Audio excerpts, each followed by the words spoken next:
On a compris, Monsieur Manque, que le changement, c'est maintenant et qu'il va falloir passer par la révolution. Monsieur Chouta, je voulais recadrer un peu parce que c'est vrai qu'on est sur les abus sexuels. Donc là, je vais passer sur un terrain qui a suscité beaucoup de questionnements. On a vu pas mal de choses sur les réseaux sociaux circuler vous concernant.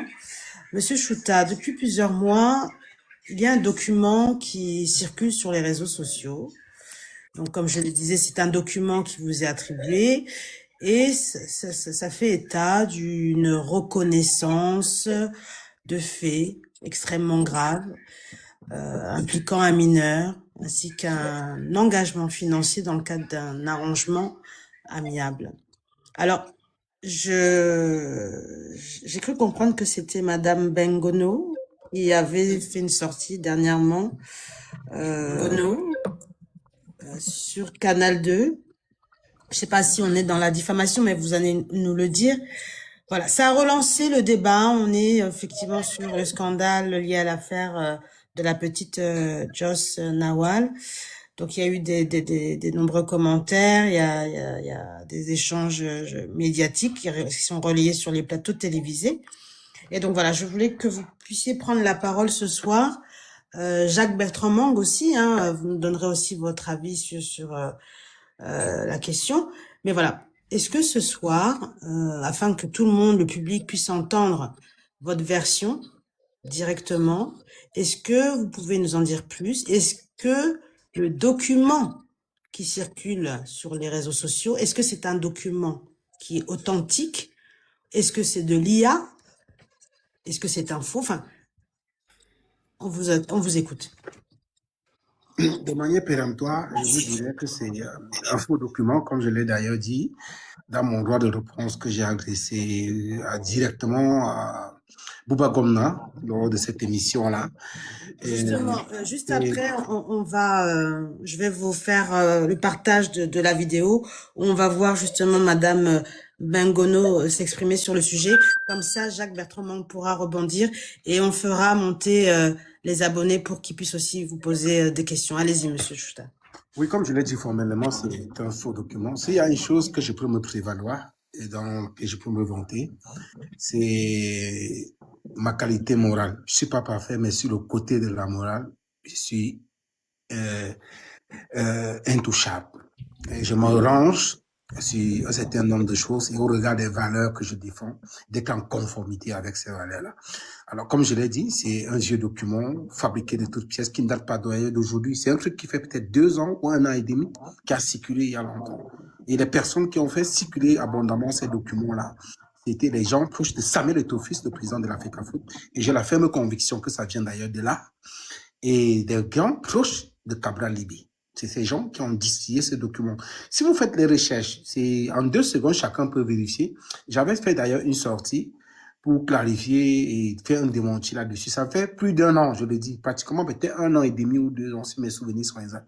Alors, ces gens ont fabriqué cette histoire, c'était en fait pour chercher des moyens, comment essayer de m'éclabousser au matin. Vous savez, c'est des stratégies, c'est des stratégies qui s'étudient dans les écoles, vouloir jeter du discrédit sur X ou Y parce que je ne partage pas forcément leur opinion, parce que je deviens gênant pour eux. Effectivement, je jeûne. Mon rôle, c'est jeûner. J'aime jeûner. Le journaliste doit jeûner. Lancer l'alerte doit être quelqu'un qui dérange, qui doit être quelqu'un qui va fourrer le doigt où ça fait mal, parce que la société étant dans un environnement d'immoralité, il faut déranger l'ordre établi pour que les choses reviennent dans la norme.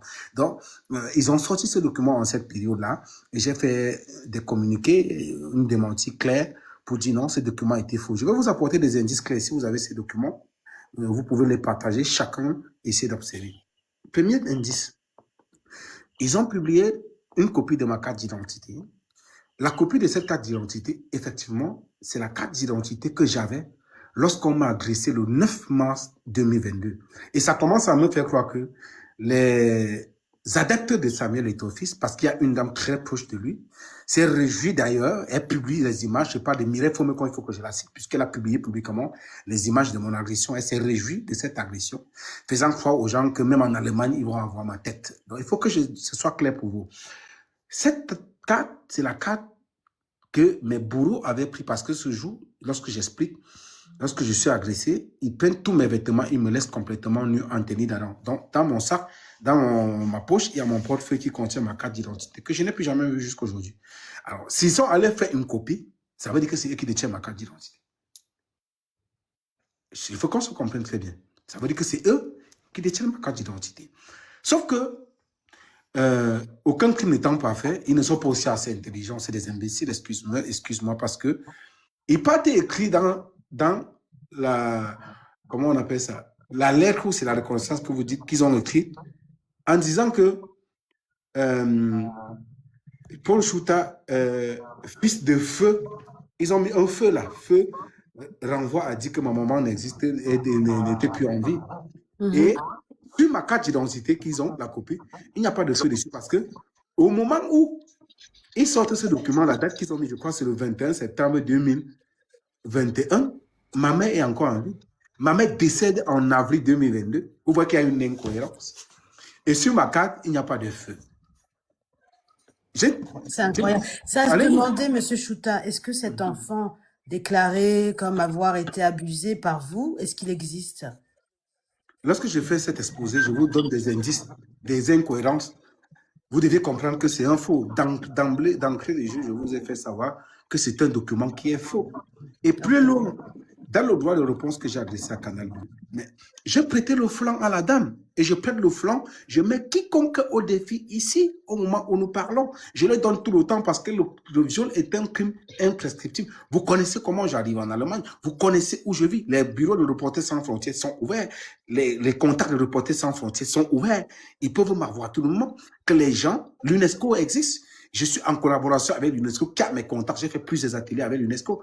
Mais c'est un crime imprescriptible. Qui supporte la victime? Ils ont tous les médias. Que la victime aille au moins sur le plateau de télévision ou même en justice dit que me voici que Paul Chouta avait violé, il m'a donné tel montant. On ne vous donne pas les victimes, on ne vous donne pas le lieu. Mais je vais vous poser une question. Moi, Paul Chouta, j'ai fait inutilement la prison à cause de mon opinion au Cameroun. Pour ne pas le lieu. Mais je vais vous poser une question. Moi, Paul Chouta, j'ai fait inutilement la prison à cause de mon opinion au Cameroun pour rien.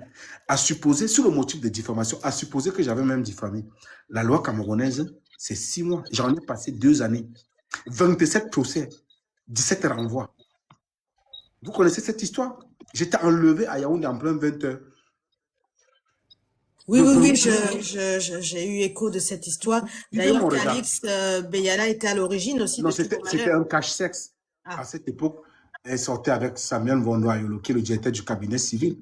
C'était juste un cache-sexe. Il fallait utiliser un prétexte pour me faire embasser. J'étais gênant parce que mes opinions gênaient et j'étais la première personne à rédiger un article pour expliquer la bataille des clans au pouvoir, où j'avais intitulé Bataille des clans entre le clan Nanga et le clan Boulou. Et lorsque je suis interpellé, lorsque j'arrive à la PJ, c'est l'un des articles qu'on veut m'exiger à supprimer parce que j'avais établi la bataille que nous voyons aujourd'hui et dans laquelle Martinez Rossé trouvait qu'il entraînait, notamment parlant du clan de Ferdinand Ngongo et de Motazé, parce que Ngongo étant Nanga, c'est lui la caricature, la tête de fil de ce clan Nanga. Et j'ai parlé du clan Boulou, parlant de lui, Paul Motazé, parce que c'est lui la tête de fil de ce clan-là. Voilà le fond du problème. Et c'était aussi dû à mes positions politiques, à mes couvertures, parce que vous savez que pendant cette période, le professeur Kamto, ils sont partis avec le ventre en poupe. C'était moi qui couvrais presque tous ces déplacements politiques. On m'en voulait pour ça. Et mon nom avait figuré dans les fiches de renseignement des personnes qu'il fallait à tout prix surveiller de près. Alors, c'était juste un cache-sexe. Vous pensez que après cette sortie, excusez-moi, on a inventé une histoire avec une certaine feu Mirabel Lingon. Qu'on m'a attribué après avoir publié une vidéo intime de moi. Vous savez que j'ai fait des déplacements pour aller répondre de cette fabrication, de cette machination, et il ressortait que Feu Mirabel Lingon était l'ex d'un certain Bapès, et elle est morte. Est-ce que vous mesurez la monstruosité des gens? Ouais. Jacques Mais je suis sorti Bertrand, indemne. ce que Mais je vous je veux propose, dire quel... ce que je vous propose dans un premier temps, c'est que je vous partage la vidéo et ensuite on en reparle. OK? Ok, d'accord, ok. Septembre. Notre politique a ceci de très particulier qu'il a la mémoire courte. Monsieur Bouba, regardez votre WhatsApp, je vous ai envoyé un document d'un monsieur très bien connu. Je n'ai pas envie de le citer ou bien sauf si vous voulez que je dise Paul Chuta, qui le 21 septembre, le 11 septembre 2021, signait un document de prise d'engagement après le viol sur un garçon de 9 ans. Et je me souviens que dans les réseaux sociaux, ce monsieur s'était levé pour reprocher aux parents de cet enfant d'avoir mis le document en circulation parce qu'il estimait qu'il avait versé l'argent nécessaire pour la prise en charge de ce garçon. Je n'ai pas envie de vous dire que ce monsieur a parié en parti politique. Non, c'est un très grand activiste affilié à un parti politique. Je voudrais qu'on soit sérieux. À votre suite, j'ai vu le document que vous nous avez envoyé. À votre suite, aussi pour rester neutre, je ne pourrais pas l'authentifier parce qu'il n'est pas authentique. Nous ne voulons J'ai pas. le document, mais je ne peux pas. C'est un sujet qui a été clos. Et même dans les réseaux sociaux, il a dû faire mea culpa et s'excuser parce qu'il avait trouvé sa sortie très maladroite. Oui, j'ai cité Paul Chuta, quelqu'un l'a défendu et dit oui, c'est pas authentifié. Mais personne n'a jamais parlé d'Éric. Son camarade politique. Éric Mwandabé, qui a, je sais pas comment on appelle ça, à la petite fillette, une fillette de 12 ans. Et son fils jouait au gay. Nous comprenons votre émotion, madame. Vous comprenez? Tenez. Non, je ne veux pas faire ça. Bon, ailleurs, ils appellent ça merci maman pour avoir beaucoup d'argent. Et lorsque ça se passe, monsieur Bouba, dites-vous qu'il y a des parents qui le savent. Il y a des amis qui savent qu'ils font ça. Arrêtons de protéger des bourreaux. Arrêtons de protéger des assassins au prétexte qu'ils font des pratiques pour avoir de l'argent. Cette émission, j'ai été publiquement accusé d'avoir violé un enfant de 9 ans, puis d'avoir prétendument demandé pardon et négocié un arrangement financier avec la famille de la victime. Je tiens à porter le démenti le plus formel et le plus catégorique à ces allégations. Tout ceci est absolument faux. Je n'ai jamais, de près ou de loin, commis un tel acte. Le document brandi à l'antenne est un faux grossier fabriqué de toutes pièces dans le but unique de me nuire, de salir mon honneur et de jeter le discrédit sur ma personne. Par la présente, je souhaite clarifier les points suivants. Il dit donc mais que je défends qui plus est sur un mineur. Un défi public aux accusations, je mets publiquement Madame Fadimatou Bemono, au défi de fournir à la Direction générale de Canal 2 International les contacts de cette prétendue famille, ainsi que les preuves irréfutables de ce qu'elle avance, afin que la chaîne les présente ouvertement à la télévision. Un appel à la justice, le viol est un crime d'une gravité exceptionnelle qui ne saurait se négocier à l'amiable. Résidant en Allemagne, je rappelle que la justice allemande, tout comme la justice camerounaise, est parfaitement compétente pour poursuivre de tels crimes, peu importe le lieu où ils ont été commis. Si les accusations étaient fondées, pourquoi ne pas saisir les tribunaux? J'invite donc instamment mes accusateurs à saisir la justice. Je me tiens à la disposition de toute instance judiciaire pour établir la vérité. Dans le cas contraire, je me réserve le droit d'engager des poursuites judiciaires pour diffamation contre les auteurs de ces interventions. Lorsque quelqu'un se soit diffamé, il a le droit de faire un droit de réponse. Et nous, on a l'obligation de lire le droit de répondre.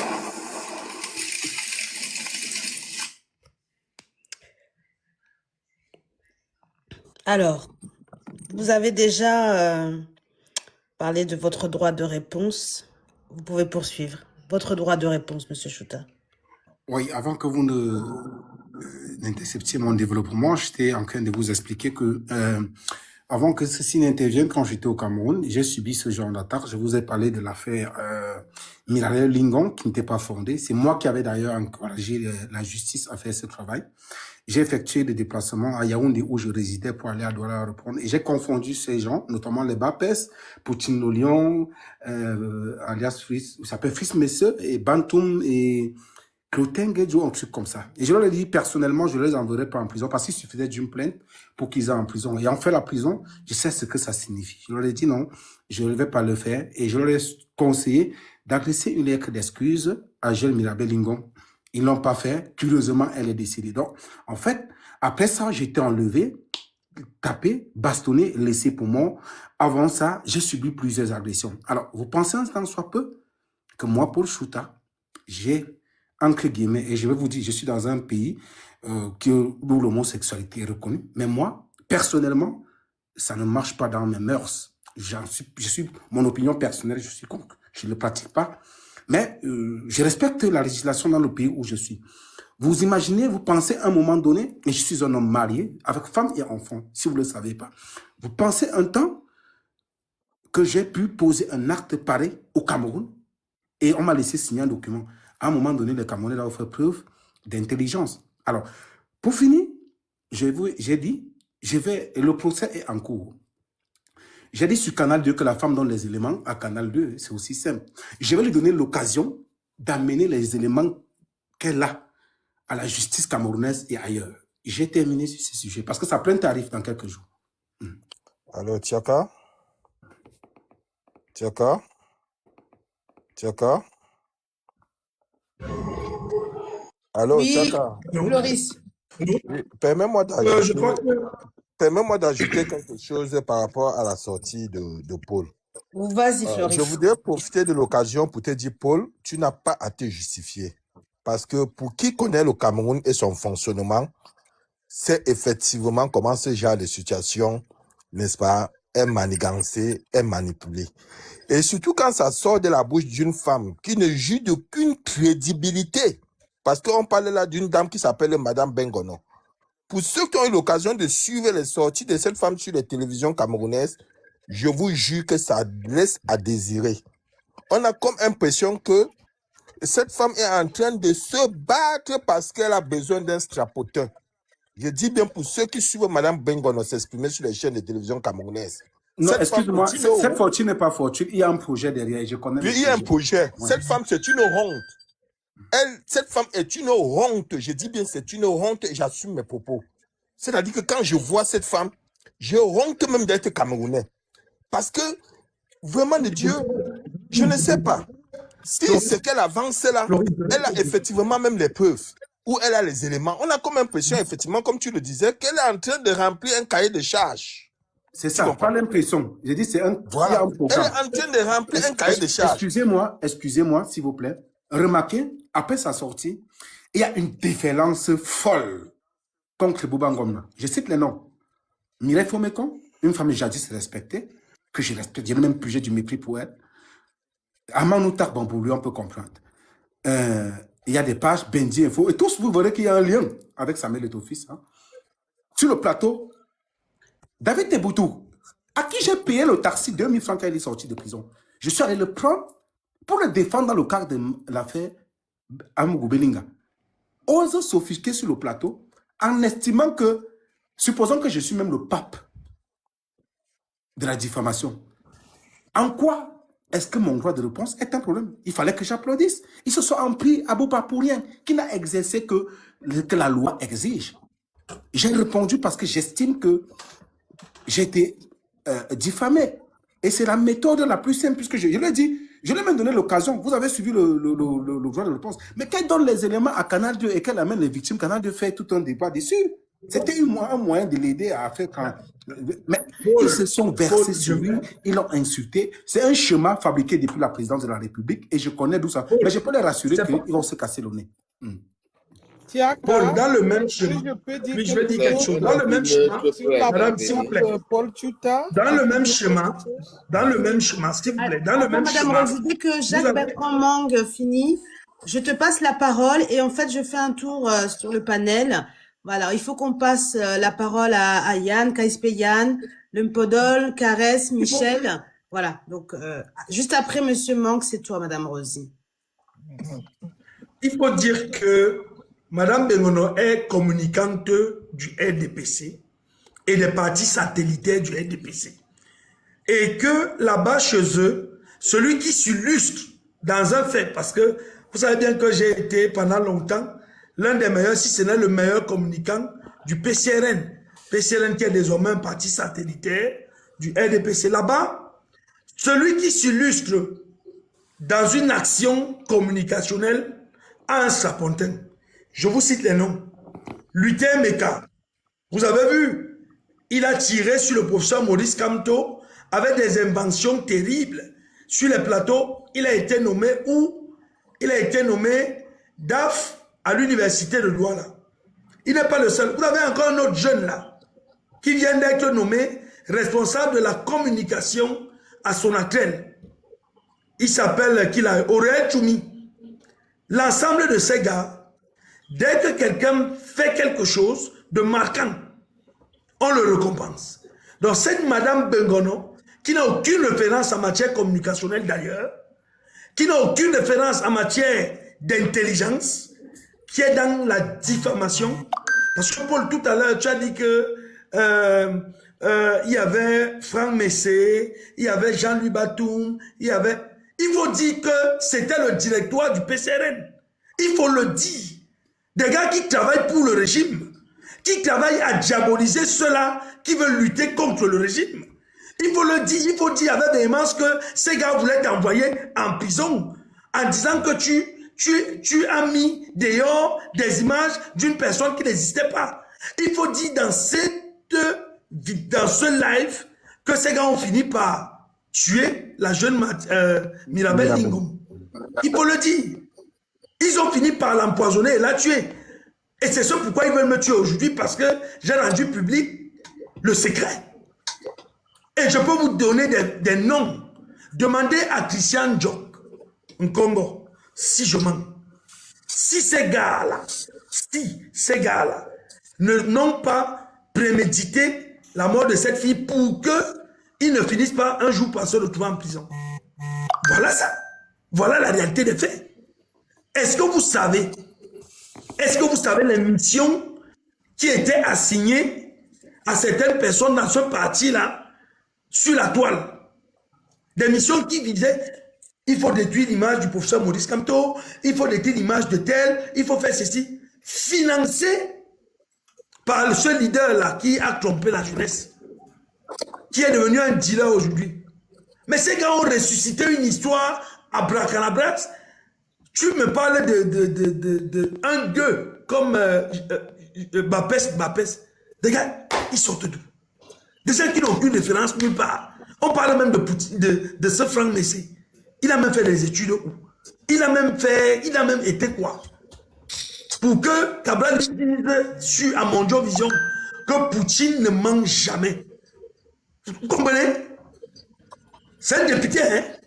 Qui dit qu'un détourneur un bandit, parce qu'il a été condamné pour vol aggravé, et là, c'est un recul de justice. Il était d'abord en prison. Paul Tuta, tu sais ça. Il a fait des années de prison avant de venir au PCRN, toujours dans des activités qui sont des activités lugubres. Voilà donc des gens. Vous dites que, j'ai dit, Samuel, les gars qui tournent autour, Samuel Eto'o, Cabral, Libi. Parce qu'on parlait de qui? On parlait de David Eboutou. Des gueux. C'est quoi la profession de David Eboutou? Il travaille où? Il travaille où? En salaire, comme on dit en Bassa. Tournons autour de Samuel Eto'o, c'est un travail. Tu venais de dire qu'il a été nommé, non? Je parle de David Eboutou. David Eboutou a été nommé quand? Tu parlais de qui nommé? Oui, donc on est ici. On est ici, vous êtes discret. Parce que vous voulez justifier, vous voulez être avocat du diable. En comment, David tout fait comment pour te retrouver tous les jours sur le plateau de Canal 2 International, tous les dimanches, à nous pomper les oreilles et à nous dire qu'il faut qu'on nomme Samuel Eto'o vice-président du Cameroun. Il fait comment pour se retrouver tous les jours? C'est-à-dire que vous regardez Canal Presse 4 fois par semaine, vous voyez David Eboutou 2 fois. Lui, il est la référence de quelle école? Il est la référence de quelle intelligence? Les David Eboutou sont des gens qui ont eu des doctorats à l'arraché ici, là, des doctorats qu'on ne sait même pas. La thèse portait même sur quoi? Il peut même nous justifier. Hein? Des gens qui disent qu'ils étaient contre le régime, après, ils sont des gars qui portent des vestes, qui se pavanent partout à Yaoundé, en train de monter, descendre dans les ministères, en train de demander des perdièmes pour des choses, pour des travaux qu'ils n'ont pas fait. Ça, c'est des exemples. Perdus, là, non, ce n'est plus le débat, là. Non, vous voulez débattre? Venez donc débattons. Vous avez un sujet plus important, Monsieur Michel Meillet. Nous sommes en train de parler des gens qui ternissent l'image et la réputation d'un individu, d'une personne comme Paul Tchouta, qui sur un plateau aussi sérieux que Canal Presse disent des choses et veulent museler Bouba Ngomna, qui est un journaliste reconnu d'un professionnalisme pas possible. Vous voulez juste que c'est donc ça la zombification. C'est vous les zombies. C'est vous les zombies. Vous qui refusez de dire la vérité. Et vous venez, Michel, vous allez nous dire, avec votre intelligence accrue, vous allez nous dire comment est-ce que David Eboutou avait été nommé je ne sais où pour venir sur le plateau de Canal 2 et nous donner des leçons à nous. L'école même. Qui d'entre eux même a été major un jour? Tiens, tu as la parole. Oui, merci, M. Monk. Du coup, là, je passe la parole à Mme Rosy. Mme Rosy, je te mets un temps de parole à 3 minutes. Vas-y. Oui, je vais prendre la parole, comme je l'ai dit, pour l'affaire de Paul Tchouta. D'abord, je vais beaucoup féliciter Paul Tchouta, qui a toujours pris position pour les plus faibles. Lorsque vous allez me comprendre parfaitement, vous allez voir que je vais beaucoup plus accorder mon respect à un fils comme Paul Tchouta qu'à Chantal Biya ou Paul Biya.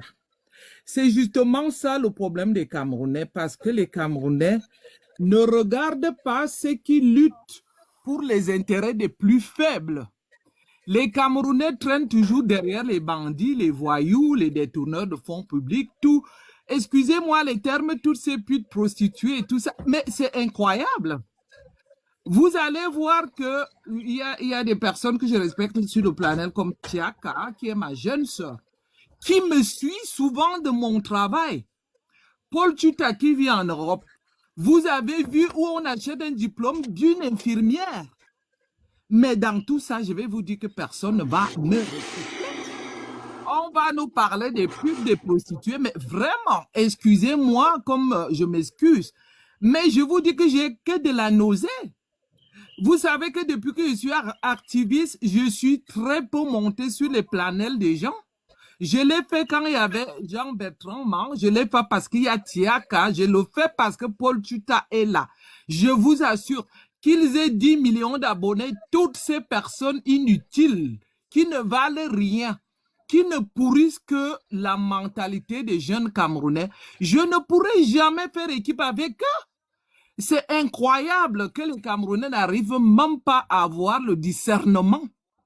Comment voulez-vous qu'on puisse suivre des femmes qui font des camions dans les rues et qu'on parle d'eux et qu'on veut que moi je fasse équipe avec ces gens-là? Mais on est où? Mais, pour dire quoi? Pour finir et dire à Paul Tchouta, reste tel que tu es. Tu te souviens que ton cas nous avait touché. J'ai toujours parlé de ma soeur qui est Maman Elise, que Paul Tchouta, qui m'a mis en contact avec Paul Tchouta, qui s'est battu aux côtés de Sandy de Boston. Je parle toujours d'elle aux côtés de Tiaka. C'est une digne sœur. Ton histoire nous a beaucoup touché, Paul Tchouta, tu le sais. C'est à partir de là que ma soeur t'a contacté et que j'ai aussi demandé ton contact. Tu es vrai, tu es honnête, continue comme tu l'es, continue à te battre pour les intérêts des plus faibles. Ne suis pas tous ces voyous-là, ces bandits-là, et ne t'en fais pas, personne ne croit à cette histoire. Laisse-moi pour te le dire que personne ne les croira. Voilà.